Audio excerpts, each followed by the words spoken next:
ভোগালী বিহুৰ উলহ মালহৰ মাজতে কলিয়াবৰৰ সোণাৰী গাঁৱৰ বহুৱাবাকৰি খেলপথাৰত দিবা-900 টেনিছ বল ক্ৰিকেট প্ৰতিযোগিতাৰ আজি চূড়ান্ত খেল। সোণাৰী গাঁৱৰ যুৱ প্ৰজন্মৰ দ্বাৰা প্ৰতিযোগিতাখন অনুষ্ঠিত কৰা হয়। উক্ত প্ৰতিযোগিতাত 6টা দলে অংশ লয় আৰু উক্ত প্ৰতিযোগিতাখন 2 জানুৱাৰীৰ পৰা অনুষ্ঠিত কৰা হয়। চূড়ান্ত খেলখন অনুষ্ঠিত হয় দ্য লিগেসি লিজেণ্ড বনাম গভৰ্ণমেণ্ট 11ৰ মাজত। চূড়ান্ত প্ৰতিযোগিতাত দ্য লিগেসি লিজেণ্ডে বিজয় সাব্যস্ত কৰে আৰু গভৰ্ণমেণ্ট 11 ৰানাৰ্ছ আপ হয়। News desk report, Assam daily post.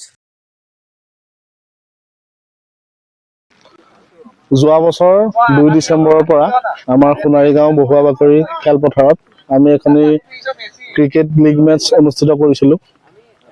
তাৰে আমাৰ 5টা টিমে অংশগ্ৰহণ কৰিছিলে আৰু সেই লিগখনৰ বিপৰীতেও আমি আৰু এখন 3খন খেলৰ লিগ আৰম্ভ কৰিছিলোঁ। সেই 3খন খেলত আমাৰ গভৰ্ণমেণ্ট 11 বুলি এটা টিমেও অংশগ্ৰহণ কৰিছিলে আৰু আমাৰ 5টা টিমৰ পৰা দ্য লিগেসি লিজেণ্ড টিমটো আমাৰ ফাইনেল পাবলৈ সক্ষম হৈছিলে আৰু তাৰে পৰিপ্ৰেক্ষিতত আমি যিটো ছেকেণ্ড লিগ আৰম্ভ কৰিছিলোঁ একেখন লিগতে, তাৰ পৰা আমাৰ গভৰ্ণমেণ্ট 11 টিমটো ফাইনেল পাবলৈ সক্ষম হৈছিলে আৰু আজি তাৰিখত আমি বৰ্তমান এই 2টা টিমৰে ফাইনেলখন আমি উপভোগ কৰি আছোঁ আৰু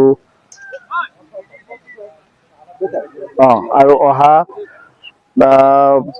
3 নম্বৰ সংস্কৰণ আছিলে এইখন আমাৰ BBPL cricket league match season 3 আৰু অহা ফেব্ৰুৱাৰী মাহতে আমি আকৌ ছিজন 4 আৰম্ভ কৰিম। তাৰ কাৰণে কলিয়াবৰবাসী ৰাইজলৈ সহায় সহযোগিতা আৰু নিমন্ত্ৰণ। আজি এই খেলপথাৰৰ পৰাই আমি নিমন্ত্ৰণী শৰাই আগবঢ়ালোঁ।